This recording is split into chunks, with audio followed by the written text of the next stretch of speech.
É a Páscoa do Senhor. Aleluia. Cristo ressuscitou. Este é o centro da nossa fé.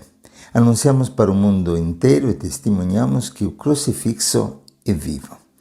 Chama-se isso o querigma, o grande anúncio, que contém em si uma potência vital, transformadora.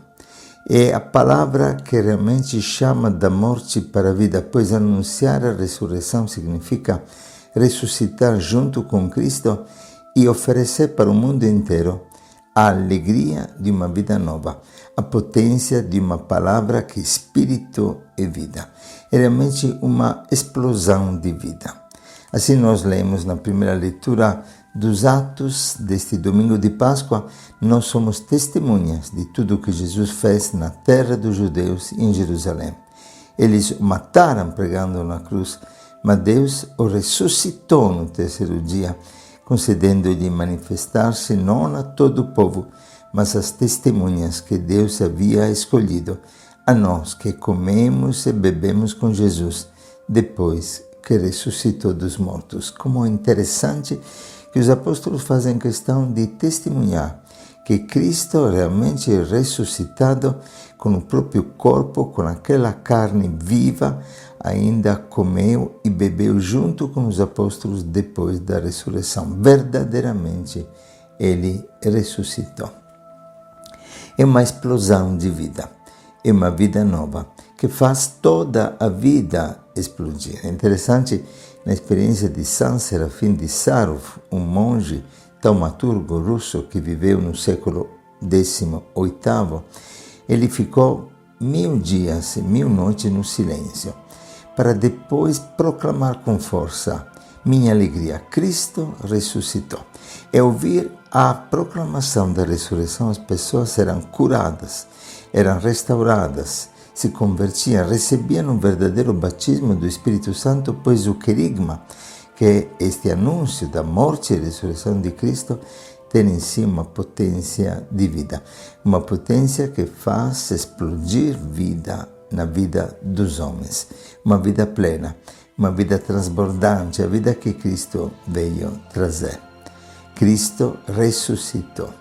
Interessante que os últimos estudos do Santo Sudário, que com muita probabilidade foi o pano no qual foi envolvido o corpo de Cristo no sepulcro depois da morte, relatam que este pano possa realmente ser datado na época de Cristo e que aquela imagem de Cristo que nós podemos contemplar no Santo Sudário, segundo os últimos estudos da NASA, foi produzida por uma energia de tipo atômica, como se o corpo de Cristo tivesse, no momento da ressurreição, explodido e se tornado pura energia que passou através do tecido, deixando os traços do seu corpo mortal.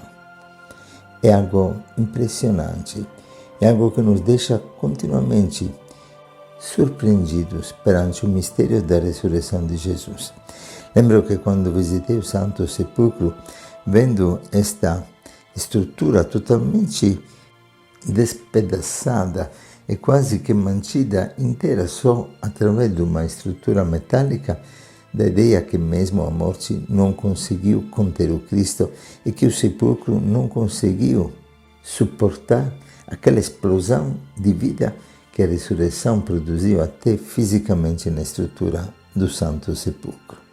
Realmente, nós estamos maravilhados perante um espetáculo de vida. É belíssimo no livro de Vittorio Messori, que aconselhamos que todo mundo possa ler, chamado Hipótese sobre Jesus, que este jornalista, inicialmente ateu, começando um estudo histórico e crítico sobre a vida de Jesus, partindo do pressuposto que Jesus nem tivesse existido, acabou acreditando, até porque mesmo no trecho que hoje a Igreja nos propõe de João 20, se perguntava como é possível que os apóstolos acreditaram na ressurreição não tendo encontrado o Cristo, mas apenas tendo visto o sepulcro vazio. Ele percebeu que no grego originário do texto, quando se fala do sudário deitado no chão, a tradução certa é como que fosse esvaziado, desenchado, como se o corpo de Cristo tivesse saído do sudário sem abrir o sudário, esvaziando-se por dentro como um casulo que deixa sair uma borboleta que voa por uma vida nova.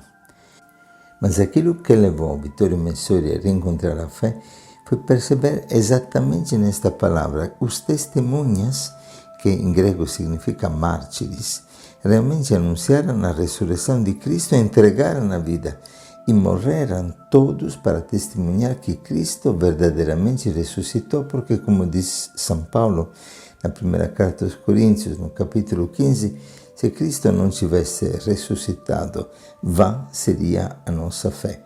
E Paulo relata de várias aparições de Jesus. E a coisa incrível é que pessoas que morreram de medo e abandonaram o Cristo antes da morte, depois da morte dele, entregaram a vida para testemunhar que ele realmente tinha ressuscitado. Isso seria impossível se realmente não tivessem encontrado pessoalmente Jesus, se não tivessem visto Jesus vivo. E Paulo relata realmente de várias destas aparições. Ao todo, no Novo Testamento, nós encontramos 18 aparições. Inclusive, uma das vezes diz Paulo que apareceu contemporaneamente para 500 pessoas, das quais várias ainda estavam vivas na época de Paulo. E no final, Paulo dirá: apareceu também a mim, que sou como um aborto. E sabemos que Paulo, de perseguidor da igreja, se tornou mártir e testemunha de Cristo ressuscitado na ousadia do Espírito Santo até os últimos confins da terra. Vittorio Messori se convenceu exatamente disto. Como era possível que esses apóstolos, que manifestaram toda a própria fraqueza quando Cristo ainda vivia, depois tiveram a força, a coragem, a ousadia de testemunhar até a morte a ressurreição de Cristo, se realmente não tivessem encontrado Jesus vivo. São testemunhas da ressurreição e testemunhas pelo sangue do próprio martírio. Dizia Napoleão, depois da conversão dele no exílio: após Pedro, os primeiros 32 bispos de Roma que sucederam foram todos, sem exceção, martirizados. Por 3 séculos, sentar na cadeira de Pedro significava morte segura. Todos os poderes da terra se coalizaram contra pobres homens e mulheres miseráveis e indefesos, mas com uma energia misteriosa e incontrolável, que era a fé na cruz de Cristo e na sua ressurreição. E terminava Napoleão dizendo: creio que não tem nada de mais bonito, de mais profundo, de mais simpático, de mais razoável, de mais viril, de mais perfeito de Cristo. Ele que durante o seu império, durante a Revolução Francesa, tinha perseguido e massacrado a igreja. Depois, ao longo do exílio, entendeu que não era explicável o fenômeno do cristianismo senão pela ressurreição de Cristo. Como escreveu São João Crisóstomo, um dos padres da igreja, os meios usados por Deus manifestam como a cruz seja mais sábia que a sabedoria dos homens e sua fraqueza mais forte da fortaleza humana. Os inimigos do crucifixo eram vivos que faziam guerra contra o morto e mesmo assim não conseguiram vencê-lo. Por quê? Porque Jesus é o Filho de Deus que vive eternamente. É por isso que no trecho do Evangelho de hoje se fala do primeiro dia da semana, é o começo do novo tempo. É o tempo em que a eternidade rompe na história do homem. Muda o cômputo do tempo. Não é mais o sábado, o dia do descanso, mas é o dia do Senhor, o primeiro dia da semana. E aí começa também um novo tempo, o tempo antes e depois de Cristo e da sua ressurreição, a época do cristianismo, da nova civilização da vida trinitária que entra na história dos homens. O amor de Deus derramado nos nossos corações. O Cristo vivo que caminha conosco, que está conosco todos os dias e que gera uma nova cultura, uma nova história, uma nova arte, uma nova civilização. E por isso que desse túmulo, como lemos no Evangelho de João, do capítulo 20, saem correndo os apóstolos, sai correndo Maria Madalena, é uma corrida que alcança os últimos confins da terra. E os verbos que dizem movimento, que expressam esta alegria da Páscoa, esta corrida, este movimento que continua até hoje, até os últimos confins da terra para anunciar que Cristo verdadeiramente ressuscitou. E os relatos da ressurreição, interessante que nos evangelhos são muito diferentes entre eles. São 18 relatos, pelo menos, da ressurreição de Cristo no Novo Testamento.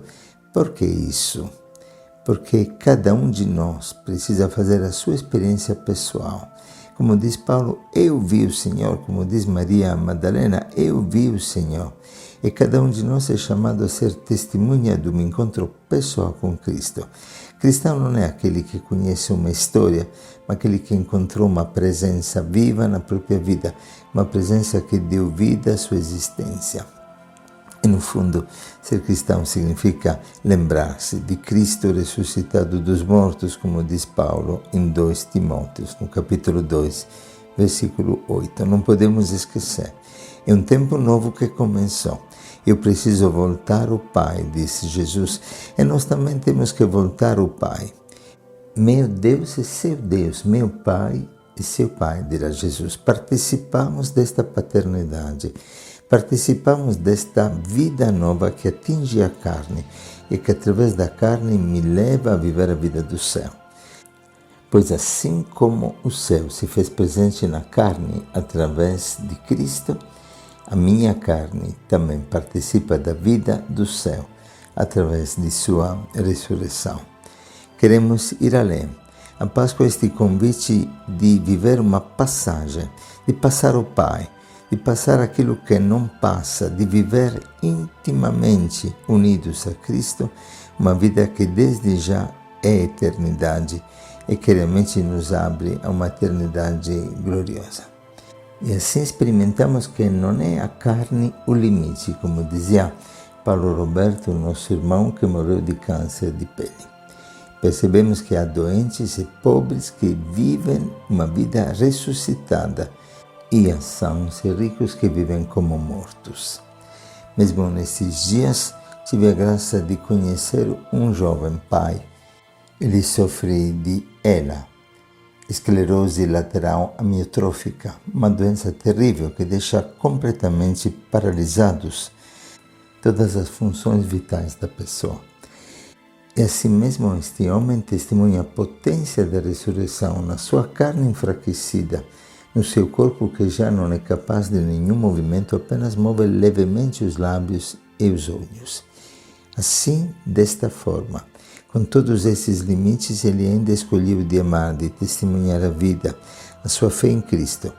E com estes pequeníssimos movimentos consegue escrever livros, consegue transmitir o seu testemunho, verdadeiro mártir de amor, pregado numa cama, mas não amarrados no Espírito. Esta é a potência da ressurreição de Cristo. E hoje, como ontem, é sempre milhões de cristãos no mundo testemunham que Ele ressuscitou e que realmente a morte não tem mais poder sobre nós. Este homem me comoveu profundamente porque, acima de tudo, com toda esta limitação, ainda desejou doar algo de si. E nos doou 2.000 livros que ele escreveu e disse: venda nesses livros, eu quero ajudar a construir a cidade Rahamim, a cidade da misericórdia que estamos edificando para acolher pobres, abandonados, irmãos de rua, que uma vez viveram nas drogas, que viveram no tráfico, que viveram numa vida perdida e que agora, experimentando a potência da ressurreição da misericórdia de Deus, têm uma vida nova e querem testemunhar numa sociedade alternativa, numa sociedade caracterizada pelo amor recíproco, que realmente a vida é maravilhosa e que Cristo liberta de todo o mal e nos ressuscita. Realmente ninguém é tão pobre que não tenha algo para dar, nem tão rico que não tenha algo para receber. E João Marcos, este pai doente de ELA, ainda soube repartir a sua vida e gerar vida, mesmo que aparentemente a sua vida esteja definhando, mas a vida eterna contida no seu coração resplandece e transborda para o bem de todos. Esta é a Páscoa. Que o Senhor te abençoe e te guarde e te conceda a alegria de uma Páscoa plena, de uma Páscoa contagiosa, de uma vida transbordante. Feliz Páscoa! para todos.